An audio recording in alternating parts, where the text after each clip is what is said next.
오늘 하나님 말씀은 구약성경 룻기 1장 1절에서 마지막 22절까지 교독하겠습니다. 오늘은 5월의 첫날 5월 1일입니다.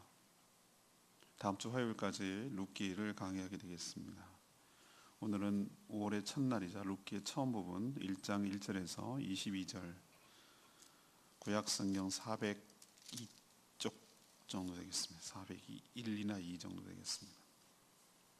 룻기 1장 1절에서 마지막 22절까지 천천히 우리 서로 교독하도록 하겠습니다. 사사들이 치리하던 때에 그 땅에 흉년이 드니라. 유다 베들레헴의 한 사람이 그의 아내와 두 아들을 데리고 모압 지방에 가서 거류하였는데 그 사람의 이름은 엘리멜렉이요 그의 아내의 이름은 나오미요 그의 두 아들의 이름은 말론과 기륜이니 유다 베들레헴 에브라스 사람이라. 그들이 모압 지방에 들어가서 거기 살더니 나오미의 남편 엘리멜렉이 죽고 나오미와 그의 두 아들이 남았으며 그들은 모압 여자 중에서 그들의 아내를 맞이했는데 하나의 이름은 오르바요 하나의 이름은 루치더라. 그들이 거주한 지 10년쯤에 말론과 기륜 두 사람이 다 죽고 그 여인은 두 아들과 남편의 뒤에 남았더라. 그 여인이 모압 지방에서 여호와께서 자기 백성을 돌보시다 그들에게 양식을 주셨다 함을 듣고 이에 두 며느리와 함께 일어나 모압 지방에서 돌아오려 하여 있던 곳에서 나오고 두 며느리도 그와 함께하여 유다 땅으로 돌아오려고 길을 가다가 나오미가 두 며느리에게 이르되 너희는 각기 너희 어머니 집으로 돌아가라. 너희가 죽은 자들과 나를 선대한 것 같이 여호와께서 너희를 선대하시기를 원하며 여호와께서 너희에게 허락하사 각기 남편의 집에서 위로를 받게 하시기를 원하노라 하고 그들에게 입맞춤에 그들이 소리를 높여 울며 나오미에게 이르되 아니니이다. 우리는 어머니와 함께 어머니의 백성에게로 돌아가겠나이다 하는지라. 나오미가 이르되 내 딸들아 돌아가라. 너희가 어찌 나와 함께 가려느냐? 내 태중에 너희의 남편들 아들들이 아직 있느냐? 내 딸들아 되돌아가라. 나는 늙었으니 남편을 두지 못할지라. 가령 내가 소망이 있다고 말하지 오늘 밤에 남편을 두어 아들들을 낳는다 하더라도 너희가 어찌 그들이 자라기를 기다리겠으며 어찌 남편 없이 지내겠다고 결심하겠느냐? 내 딸들아 그렇지 아니하니라. 여호와의 손이 나를 치셨으므로 나는 너희로 말미암아 더욱 마음이 아프도다 하매 그들이 소리를 높여 다시 울더니 오르바는 그의 시어머니에게 입맞추되 룻은 그를 붙쫓았더라. 나오미가 또 이르되 보라 내 동서는 그의 백성과 그의 신들에게로 돌아가나니 너도 너의 동서를 따라 돌아가라 하니 룻이 이르되 내게 어머니를 따르지 말 돌아가라 강권하지 마옵소서. 어머니께서 머무시는 곳에 나도 가고 어머니께서 머무시는 곳에서 나도 머물겠나이다. 어머니의 백성이 나의 백성이 되고 어머니의 하나님이 나의 하나님이 되시리니 어머니께서 죽으시는 곳에서 나도 죽어 거기에 묻힐 것이라. 만일 내가 죽는 일 외에 어머니를 떠나면 여호와께서 내게 벌을 내리시고 더 내리시기를 원하나이다 하는지라. 나오미가 룻이 자기와 함께 가기로 굳게 결심함을 보고 그에게 말하기를 그치니라. 이에 그 두 사람이 베들레헴까지 갔더라. 베들레헴에 이를 때에 온 성읍이 그들로 말미암아 떠들며 이르기를 이가 나오미냐 하는지라. 나오미가 그들에게 이르되 나를 나오미라 부르지 말고 나를 마라라 부르라. 이는 적는 자가 나를 심히 괴롭게 하였음이니라.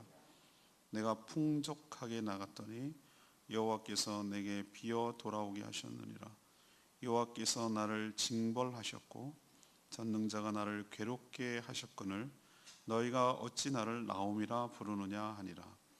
나오미가 모압 지방에서 그의 며느리 모압 여인 룻과 함께 돌아왔는데 그들이 보리 추수 시작할 때에 베들레헴에 이르렀더라. 아멘. 익히 잘하는 룻기입니다.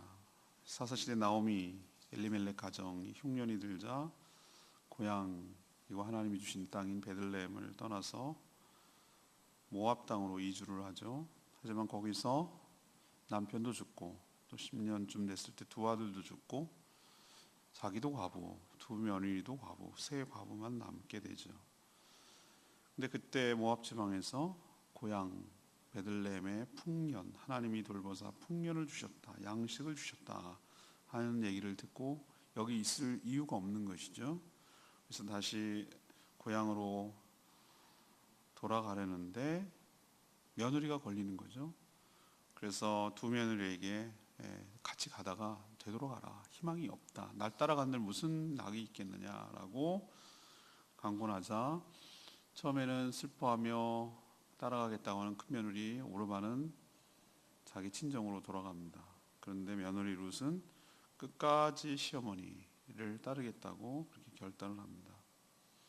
나오미가 베들레헴까지 돌아왔을 때에 자기 이름을 나오미, 기쁨이라고 부르지 말고, 희락이라고 부르지 말고 마라는 마라의 쓴물 기억나시죠? 마라처럼 괴로움이라고 불러달라, 이렇게 이름을 바꿀 정도로 자신의 불편하고 힘든 심정을 얘기하는 내용, 이것이 이제 전체적인 여러분이 알고 있는 룻기 1장의 스토리입니다.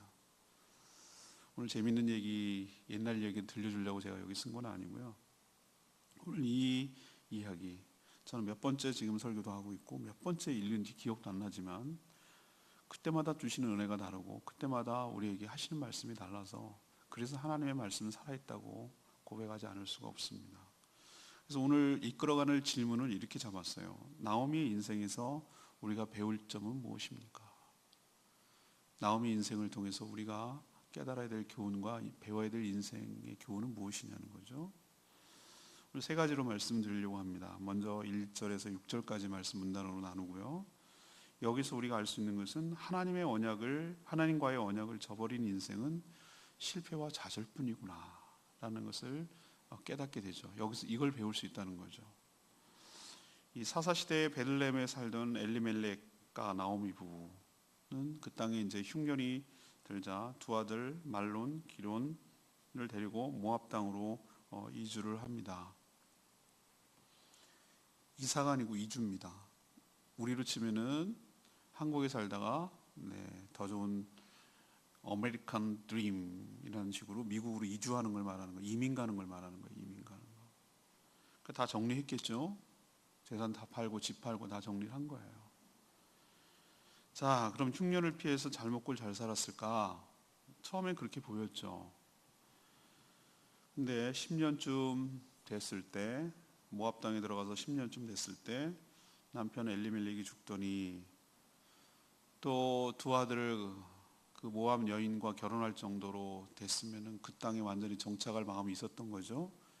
자기 딸을 줄 정도면 모압 사람도 이 사람은 이제 우리 사람이구나라고 생각을 했겠죠.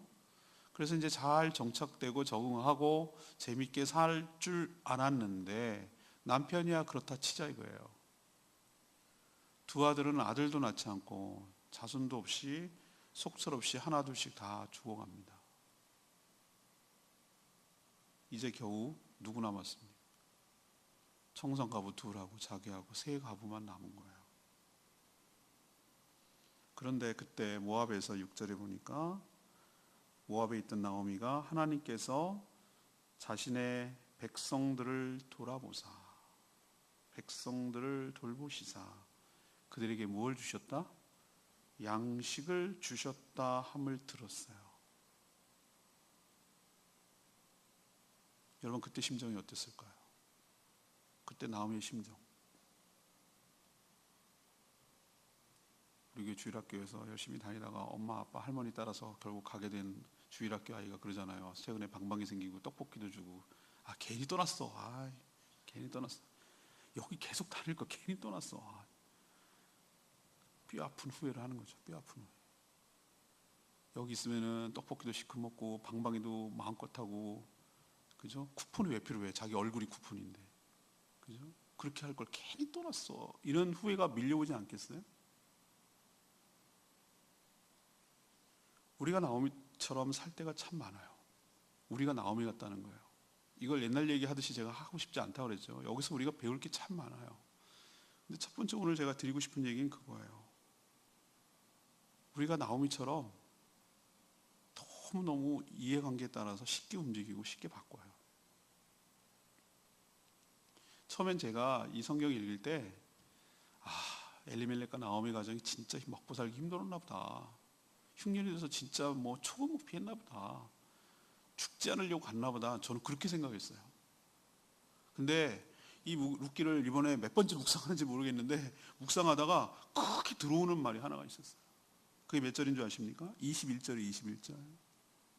21절에 뭐라고 되어 있습니까? 내가 풍족하게 나갔더니 여호와께서 내게 뭐하게 돌아오셨다? 비어갖고 빈털터리로 돌아오게 하셨다고.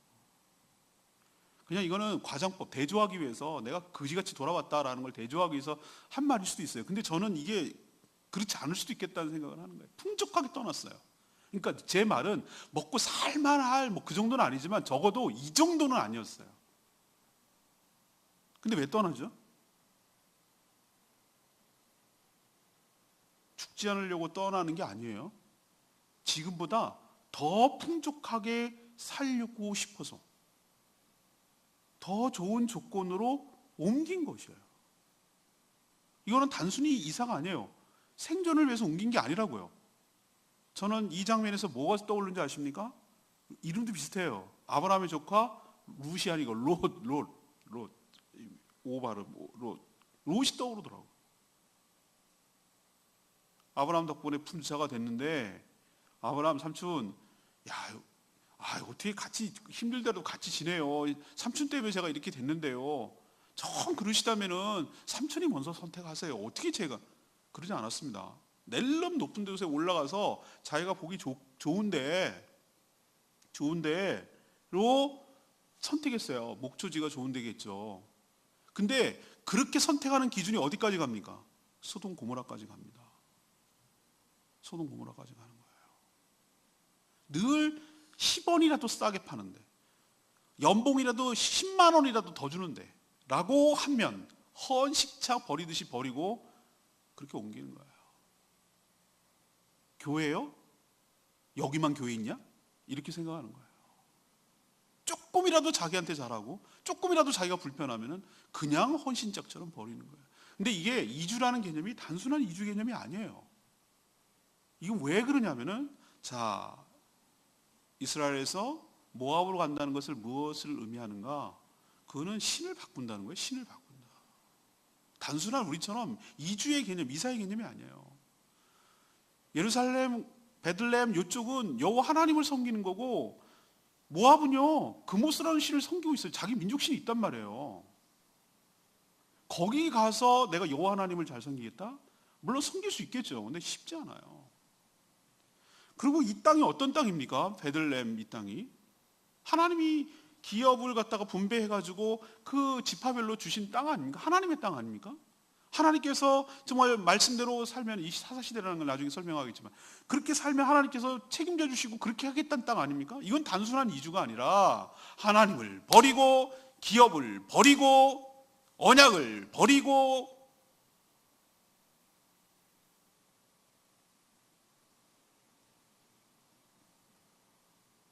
그리고 좀 더 잘 살겠다고 그리고 떠난 거예요.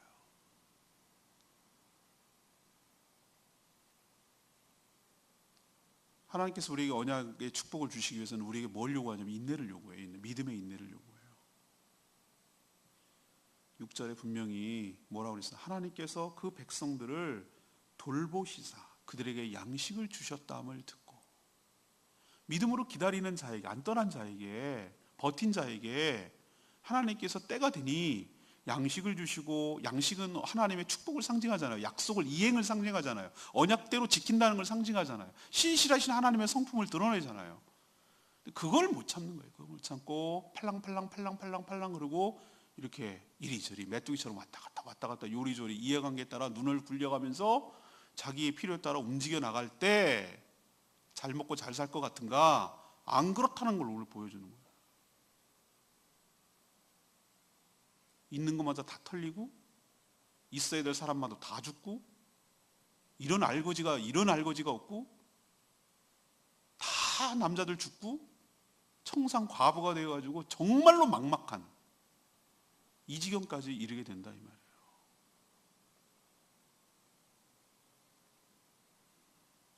오늘 우리에게 첫 번째로 도전하는 건 이겁니다. 제발 세상 사람들처럼 이해관계에 따라서 조금의 더 유익을 얻기 위하여, 그것도 자기 관점에서 그렇게 이리저리 움직여 다니는 거 하나님께서 기뻐하지 않으셔요. 믿음으로 인내하며 주의 약속을 기다리는 자에게 하나님께서 복을 주실 줄로 믿습니다. 두 번째 얘기하고 싶은 거는 7절에서 14절까지 말씀 문단인데요. 회개라는 것이 잘못을 깨닫고 즉각 주님께 돌아오는 게 저는 회개라고 보는 거예요. 1장 1절에 보면 이 시대가 어떤 시대죠? 사사들이 치리하던 때, 사사시대예요, 사시. 그래서 성경 보면은 룻기가 어디에 뒤에 붙어 있습니까? 사사기 뒤에 붙어 있어요. 이 시대의 한 페이지라 이거예요. 이 시대에 일어났던 일이라는 거예요. 자, 사사시대의 특징이 뭡니까? 사사시대 우리 묵상 옛날에 몇 년 전에 했는데 사사기 두 번 그런 표현이 나옵니다. 21장 25절에 보면 아주 정확한 사사시대를 정의하는 표현이 있어요. 이스라엘의 왕이 없으므로 사람이 각각 그 소견에 옳은 대로 행하더라. 이게 사사시대 특징이에요. 왜 왕이 없어요? 하나님이 왕이시잖아요. 다른 나라랑 달리 이 이스라엘은 신정국가예요. 사람을 내세우는 왕이 다스린 게 아니라 하나님, 보이지 않는 하나님이 왕이 되셔서 다스리는 나라예요. 근데 왜 왕이 없어요? 그건 왕이 없다는 게 아니라 하나님을 왕으로 인정하고 싶지 않다는 거죠. 그러니까 각각 자기 소견대로 하고 싶은 대로 사는 거예요. 하나님을 왕으로 인정하지 않으면 자기가 왕이 되는 거거든요. 그러니까 자기가 왕이니까 왕은 자기 마음대로 하는 거예요. 그러니까 각각 그 소견에 옳은 대로 지멋대로 사는 거예요. 이 시대나 사사시대나. 이래서 이 사사기와 룻기가 우리에게 큰 은혜가 되는 거예요. 교훈이 되는 거고요. 근데 그 결과는 자기 소견대로 옳은 대로 하니까 그 결과는 어떻습니까? 참담한 결과잖아요. 좌절과 슬픔과 상실, 비참한 상황에 처하는 게, 이게 바로 그 소견대로 자기 소견대로 옳은 대로 행한 것에 대한 결과물이에요. 자, 그럼 어떻게 할까? 그럼 이 상황이 되면 여러분 어떻게 할까? 전 나오미처럼 하나님께로 돌아와야 된다고 생각합니다. 고향 땅 풍년 소식을 들었어요. 근데 많은 사람들이 이 이야기를 듣고도 눌러앉는 경우가 참 많습니다. 10년 동안 살았으면 모압 땅이 적응이 됐거든. 우리 뭐 유행가 있잖아요. 나훈아 씨. 남진이 불러나. 나 나훈아하고 남진이 헷갈려. 어디든 살면 다 고향이라고. 타양 떠나면서 살다 보면 고향이라고. 모압 땅이 이제 적응이 된 거예요. 왜 제주에 수많은 사람들이 일제시대 때 오사카에 가는데 못 돌아옵니까? 이제 거기 적응이 돼버렸어. 그 사람들이 제일교포 아니에요? 그냥 거기 사는 거예요. 그냥. 애들 교육도 그렇고 이제 뭐 싫든 좋든 간에 이제 거기에 이제 다 적응이 된 거예요. 이걸 또 가서 어디 또 새롭게 시작하냐고. 가면 뭐 반기는 사람이 있어, 집이 있어, 땅이 있어, 아무것도 없는데 그냥 뭐 여기나 거기나 똑같지 뭐 이러고 사는 사람들이 꽤 많아요. 꽤 많아. 잘난 자존심이 있는 거야. 내가 여기 사겠다고 떠나는데 내가 돌아가면 내가 뭐가 돼? 내 위신이 뭐가 돼? 이런 거 알량한 그 자존심 때문에 못 떠나는 경우가 많아요. 그리고 죄책감. 이런 내가 잘못했다는 그 죄책감에 시달리느라고 또 못 떠나는 사람. 또 가면 뭐 먹고 살 건데? 라는 미래에 대한 불투명한 불안감, 뭐 이런 것 때문에 그냥 저냥 죽지 못해서 그냥 살아가는 진짜 불행한 사람들이 참 많더라는 거예요. 이게 진짜 더 비극이라고 저는 생각해요.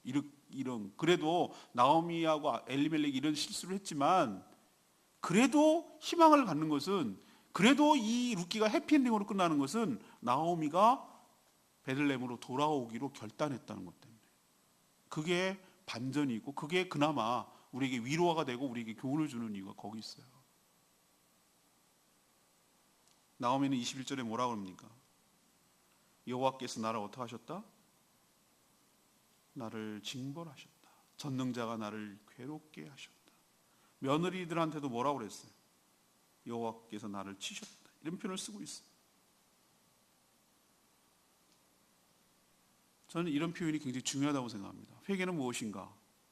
자신의 잘못을 있는 그대로 시인하고 인정하고 고백하는 것. 누구 탓도 안 하고 누구 변명도 안 하고 합리화하지도 않고. 이 이야기 속에 뭐냐면 하나님이 나를 치셨다는 얘기는 내가 하나님 앞에 잘못해서, 내가 그렇게 하면 안 되는데 그렇게 잘못 살아서 내가 하나님 앞에 벌을 받은 것이라고 정직하게 인정하는 것이 저는 회개의 첫 단계라고 생각해요. 저는 이 장면을 보면서 뭐가 자꾸 생각나냐면 탕자가 자꾸 떠오르는 거예요. 탕자 못돼 먹은 거 맞아요. 탕자가 우리에게 위로를 주고 교훈을 주는 것은 쥐염려를 맴매놓고 돼지를 치고 있던 자기가 깨달은 거야. 아, 내가 하나님과 아버지께 죄를 지었다. 죄를 지었다. 이렇게 하면 안 되는 거였는데 이건 분명히 죄구나라는 것을 인식하고 깨닫는 것부터 회개는 시작되는 거예요. 그리고 고백하는 거예요. 내가 잘못했다고. 그리고 어떻게 합니까? 일어납니다. 그리고 행동으로 돌아갑니다. 고향 땅으로 돌이키는 것이. 생각만 하고 회개와 후회의 차이를 아시겠습니까? 후회는 그러지 말았어야 했는데 괜히 그랬어. 괜히 그랬어. 그리고 그냥 거기 눌러 앉아서 하는 거예요. 그건 후회예요. 후회는 절대 회복이 될 수가 없어요. 하나님께서 요구하는 것은 후회가 아니라 진정한 회개를 원하신 줄로 믿습니다. 진정한 회개는 자기의 죄를 시인하고 인정하고 깨달은 뒤에 하나님께로 돌이켜서 행동으로 옮기는 거예요. 일어나서 다시 베들레헴으로 하나님께로, 베들레헴은 단순히 장소 이동이 아니라 하나님께로 다시 돌아가는 걸 말하는 거예요. 변명, 합리화 이거 안 돼요. 얼마나 사람들이 합리화에 능한 줄 아십니까? 굉장히 합리화에 능합니다.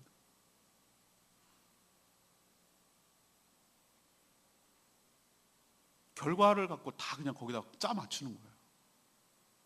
하나님 앞에 믿음으로 의지를 가지고 헤쳐나가고 견뎌나가는 게 아니라 되어진 것에 대해서 하나님의 해석을 갖다 맞춘다니까요. 이게 얼마나 저도 여기 자유롭지 못해요. 이렇게 이왕지사 이렇게 된 거 뭐 이래가면서 거기에 다 하나님께 맞춰가지고 그래야 제가 안 미치고 사니까.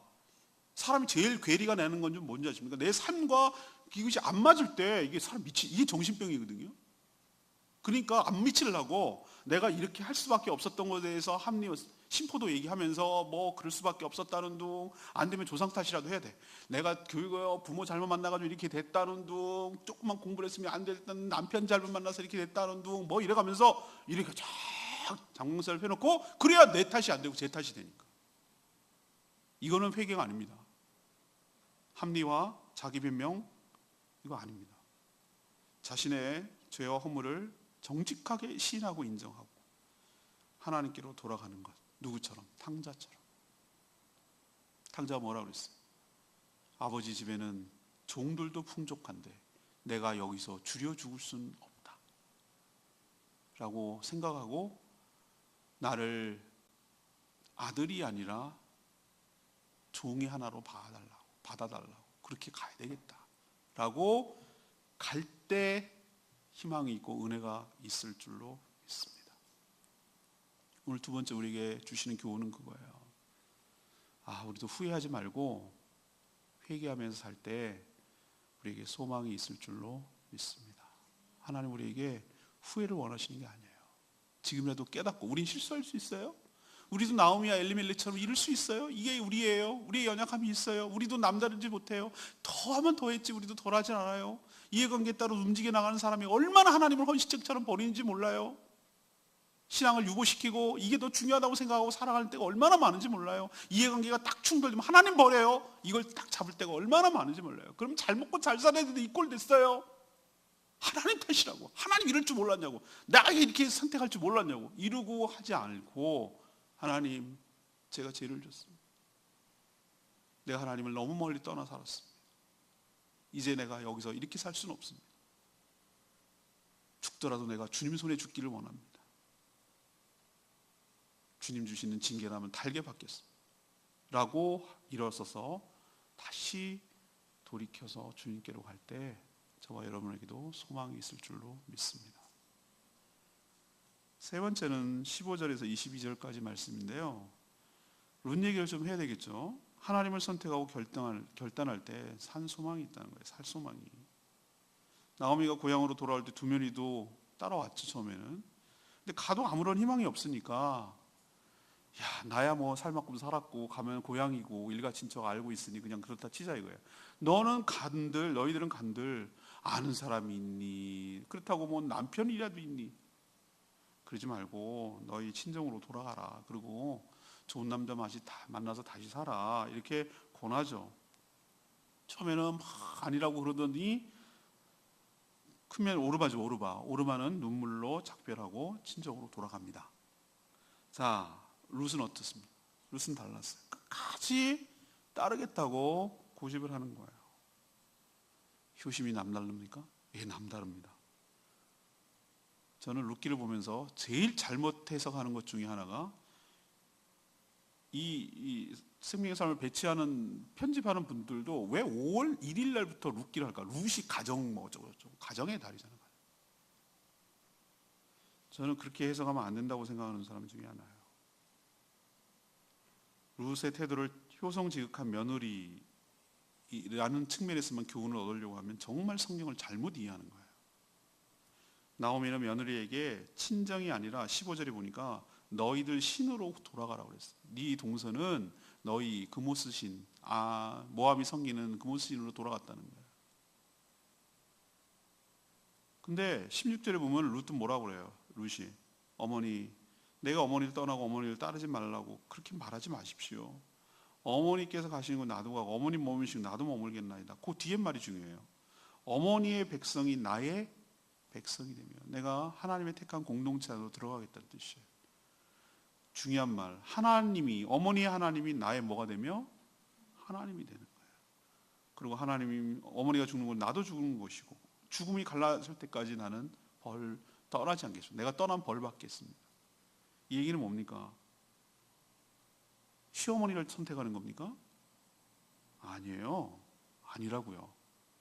시어머니가 믿는 여호와 하나님을 룻은 택한 줄로 압니다. 신앙은 반드시 선택과 결단이 있어야 돼요. 그리고 분명한 신앙 고백이 있어야 할 줄로 믿습니다. 유불리에 따라 움직이지 말고 죽기까지 따르겠다는 그런 결단과 결심이 있을 때 은혜가 임하게 될 줄로 믿습니다. 어떤 은혜가 임하는가? 굉장한 암시를 주는 1장 끝절이 나오죠. 나오미가 모압 지방에서 그의 며느리 모압 여인과 룻과 함께 돌아왔는데 베들레헴 돌아왔어요.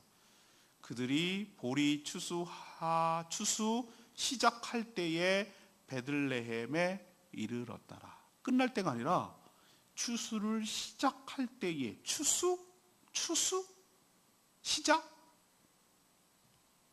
영화의 한 장면 같죠? 이게 바로 뭔가 다른 희망적인 일을 전개할 때 하나님께서 살짝 보여주시는 희망적인 메시지잖아요. 뭐 할 때? 아무것도 안 보여요. 가면은 객관적인 조건과 기준으로 보면은 어떤 희망도 근거도 없어요. 남편도 다 죽었지, 뭐 아무것도 땅도 다 팔았지. 이주했다니까, 이민했다니까, 이민. 가다 아무도 반겨줄 사람도 없어요.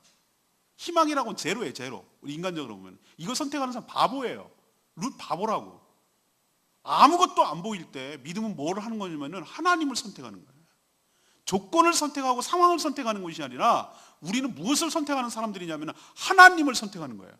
하나님의 약속, 하나님의 능력, 하나님의 인격을 선택하는 거예요. 하나님을 붙잡는 거예요. 이게 믿음이에요. 이게 신앙이라고요. 자기를 선택하는 자에게 하나님께 결코 내치거나 외면하지 않으세요. 조건 따라 움직이는 사람들이 그 조건을 다 하면은 상실돼요. 그러나 조건이 아니라 유불리에 따른 조건이 아니라 하나님의 뜻을 선택하고 하나님께 돌아가기를 선택하고 하나님의 인격과 능력을 신뢰하고 하나님을 붙잡고 하나님을 따르는 자에게 하나님께서 자신이 기업이 되어주시고 자신이 복의 근원이 되어주시고 그렇게 자기를 신뢰하는 자를 내치지 아니하시고 축복하여 주실 줄로 믿습니다. 이것이 오늘 1장의 교훈 3가지예요. 저는 오늘 레마의 말씀이 참고적으로 2절 말씀이 이렇게 다가왔는데 나를 나오미라고 부르지 말고 뭐로 불러달라? 말하라고 불러달라. 이게 참 인상 깊잖아요. 2절에 보면 이제 쭉 가족 얘기가 나잖아요. 그 사람의 이름은 엘리멜렉이요 그의 아내 이름은 나오미요 그의 두 아들 이름은 말론과 기름이라고 했어요. 구약에서의 인물의 이름은 단순한 그냥 우리가 부르기 위한 이름이 아니라는 거 여러분 많이 아시죠? 그 사람의 정체성과 인생을 갖다가 거기에 함축시킬 때 그런 이름 많이 사용해요. 엘리멜렉 굉장히 좋은 이름이에요. 하나님은 나의 왕이다 라는 뜻이에요. 나오미 좋은 이름이에요. 나의 기쁨이라는 뜻이에요. 근데 희한하죠? 말론, 병약, 기럨, 쇠잔. 병약하고 쇠잔은 두 아들은 타향에서 죽었어요. 이름대로. 엘리멜렉 자신이 이름대로 살지 않고 하나님은 나의 왕이라고 해야 되는데 자기가 나의 왕이다. 자기 속인 대로 살다가 죽었어요. 하나님이 나의 기쁨이 되도록 네가 나의 기쁨이야 라고 말한 나오미는 어떻게 됐습니까? 자기 혼자서 자기 멋대로 살겠다고 하다가 그 기쁨이 되지 않고 잃어버리고 뭐가 됐습니까? 쓰디쓴 인생의 괴로움이 되어버렸어요. 그렇게 스스로 이름을 개명할 정도로 비참한 인생이 됐어요. 안타깝죠? 우리의 이름, 하나님을 따르는 성도라는 이름, 주의 백성이라는 이름, 거기에 걸맞도록 자기 정체성을 가지고 살아가는, 그걸 내치거나 버리지 않는, 내가 누구인지를 잊어버리지 않고 살아가는 저와 여러분 되기를 소망합니다. 오늘 정리합시다. 질문이 뭐였습니까? 나오미 인생에서 배울 점 뭐냐는 거예요. 나오미에다가 오늘 초점을 뒀어요. 이걸 전체를 이해시키기 위해서. 뭘 배울 수 있습니까? 넘버 원, 하나님의 언약을 말씀이라고 해도 됩니다. 약속이라고 해도 되고요. 하나님과의 언약을 저버린 인생은 뭐밖에 안 남는다? 실패하고 좌절밖에 안 남는다. 쓰디쓴 인생이 된다. 마라의 인생이 된다. 이해관계 따라 요지를 움직이 당기지 말라. 철썩철썩 이렇게 팔랑팔랑 이렇게 움직이 당기지 말라. 믿음을 갖고 인내를 가지고 꾸준히 기다리라. 그걸 가르쳐줘요. 두 번째는 뭡니까? 우리 실수할 수 있어요. 연약할 수 있어요. 넘어질 수 있어요. 그런데 어떻게 하라는 거예요? 깨달을 때 어떻게 하라고요? 잘못을 깨달으면 즉각 시인하고 인정하고 일어서서 주님께로 돌이키는 저와 여러분 되기를 소망합니다. 알량한 자존심 버리세요. 합리화시키지 마세요. 변명하지 마세요. 아무런 득이 안 돼요. 그 자리에 계속 머물면 안 돼요. 떠나야 돼요. 돼지 쥐염력을 메우고 돼지처럼 살 수는 없어요. 하나님께 아버지 품에 가야 돼요. 때려 죽이더라도 하나님 품에 죽어야 돼요. 여기서 죽으나 거기서 죽으나 어차피 죽어요. 근데 하나님 품에 가면 안 죽어요. 돌이켜야 돼요. 베들레헴으로 돌아가야 돼요. 여러분도 이런 실수를 해서 깨달걸랑 주님께로 돌이키는 저와 여러분 되기를 소망합니다. 세 번째 교훈은 뭡니까? 하나님 붙들으라고요. 하나님 선택하라고요. 상황 보지 말고 좋은 유리한 조건 찾아가 다니지 말고 하나님을 선택하라. 여기서 결정이 난다. 그럴 때 보리수화가는 시작하는 그때 도착하게 될 줄로 믿습니다. 여러분 인생에도 이런 축복이 있게 되기를 바라고, 내가 어느 부분을 내 삶에 적용이 될지 여러분 각자가 다를 텐데 그것을 잘 마음에 새기고 이 말씀대로 살아가는 저와 여러분 되기를 소망합니다. 오늘 말씀 붙들고 기도하기 전에 우리 아까 부른 찬양이죠. 찬양집 348장 부르고 기도하겠습니다.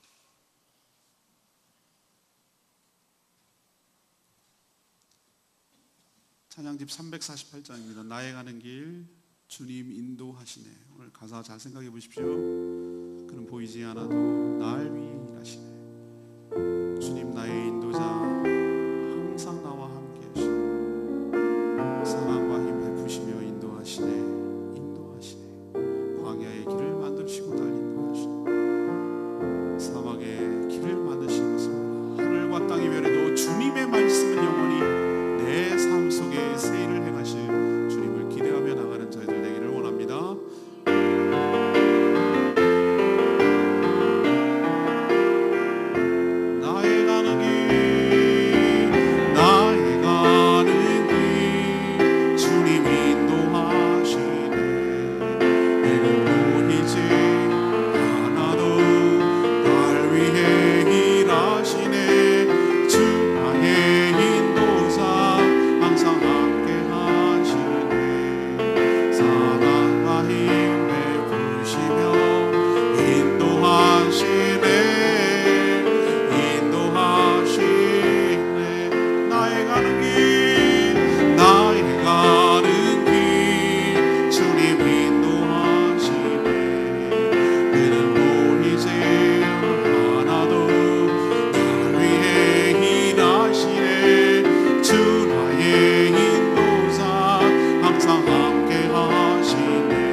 악행악 만드신 것보다 하늘과 땅 변해도 주의 말씀 영원히 내 삶 속에 새 일을 행하리. 나의 가는 길 주님 인도하시네. 그는 보이지 않아도 날 위해 일하시네. 주 나의 인도자 항상 함께 하시네. 사랑과 힘 베푸시며 인도하시네.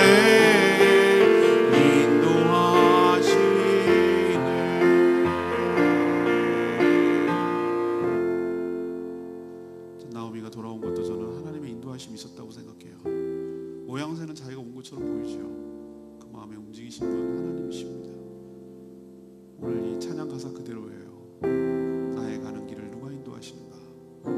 주님께서 인도하십니다. 그는 내 눈에 보이지 않습니다. 그렇지만 지금도 나를 위해서 일하고 계십니다. 나와 함께하고 계십니다. 나의 삶을 인도해 가시는 분입니다. 이 하나님의 은혜가 있기 때문에 내가 오늘도 숨쉬고 사는 줄로 믿습니다. 우리의 약함과 실수에도 불구하고 내치거나 버리지 아니하시고 그 신실하신 언약대로 다시 한번 제자리로 돌아오게 하여 주시고 또 한 번의 기회를 주시고 쫄딱 마음 먹고 다 말아먹은 인생임에도 불구하고 다시 한번 소망을 주시고 오히려 다 털리게 함으로써 뭐가 남았으면 계속 거기 살 뻔했는데 죄악된 자리에 살 뻔했는데 오히려 아무것도 없게 함으로 인해서 그것이 저주가 아니라 깨닫게 되는 축복이었고 되돌아오게 되는 계기가 됨으로 인해서 하나님의 축복이었음을 다시 한번 깨닫게 될 줄 믿습니다. 하나님 오늘 말씀을 통해서 나에게 주신 레마의 말씀을 붙들고 그 말씀대로 살아가게 해달라고 다 같이 주여 크게 외치고 하나님 앞에 결단하며 결심하는 기도하겠습니다. 주의 아버지 주님 그렇습니다. 오늘부터 묻기가 시작되는데 하나님 우리가 이 시대가 사사시대 같습니다. 자기 소견에 오른 대로 살아가는 이 시대에 하나님 엘리멜렉과 나오미가 정도 자기 소견에 오른 대로 살았습니다. 그렇지만 이렇게 실패를 거듭하고 다 말아먹은 인생도 하나님께서 또 한 번의 기회를 주시고 돌이키고 회개하는 자에게 은혜를 베푸시며 하나님께서 축복하여 주신 줄 믿습니다.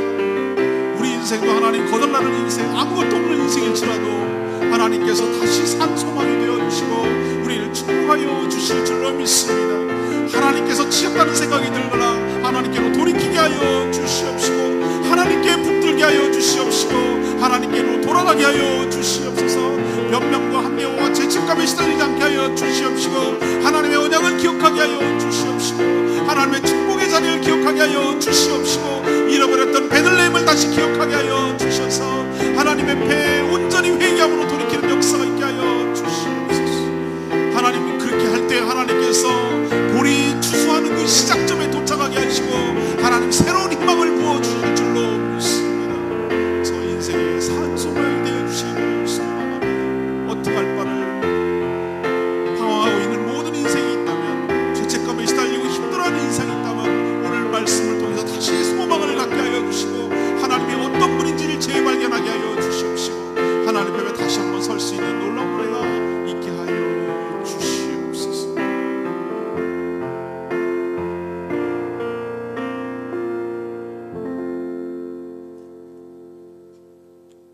하나님 지금 우리가 살고 있는 이 시대도 사사시대와 별다를 바가 없습니다.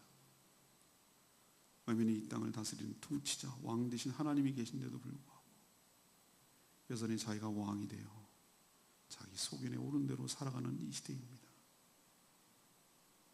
그러면 더 잘 먹고 잘 살아야 될 텐데 처음에는 그런 것처럼 보이다가도 더 깊은 수렁에 빠지고 죄악 가운데 빠지고 하나님 다 팔아먹고 언약 다 팔아먹고 공동체 다 버리고 그래서 슬픔과 좌절과 아픔과 상실밖에 남지 않았습니다. 처음에는 풍족함으로 시작했으나 다 잃어버리고 더 이상 어떤 소망도 가질 수 없을 정도로 망가진 인생입니다. 이제 깨달았으면 아버지 하나님께로 돌아갑니다. 우리가 하나님 앞에 죄를 지었음을 고백하고 하나님이 치셨음을 인정하고 하나님을 버리고 세상 신을 따라 살았으며 언약의 땅과 공동체를 버리고 더 잘 살겠다는 그 욕심을 이제 회개하고 주님께로 돌아갑니다. 룻처럼 가도 아무런 희망이 보이지 않아도 상황 따라 조건 따라 움직이는 게 아니라 하나님을 선택하고 하나님을 붙들겠습니다. 하나님을 붙잡겠습니다. 죽어도 하나님 손에 죽게 하여 주시옵소서. 우리도 힘들고 어려울 때일수록 바르게 선택하고 바르게 결단하고 바른 방향으로 설 수 있도록 축복하여 주시옵소서. 그렇게 할 때 보리를 추수하는 시작날에 하나님이 예비하신 땅으로 도착하게 하실 줄로 믿습니다. 우리에게 소망과 희망을 주신 하나님, 우리의 삶을 주관하시고 인도하여 주시옵소서. 오늘도 간구할 때에 기도 소리를 들으시고 기도조차 못하고 이 자리도 못 나오는 불쌍하고 불행하고 힘든 인생이 있다면 대신 중보할 때 그 기도도 응답하여 주시옵소서. 주님께 모든 것 맡겼고 예수 그리스도의 이름으로 축복하며 기도합니다.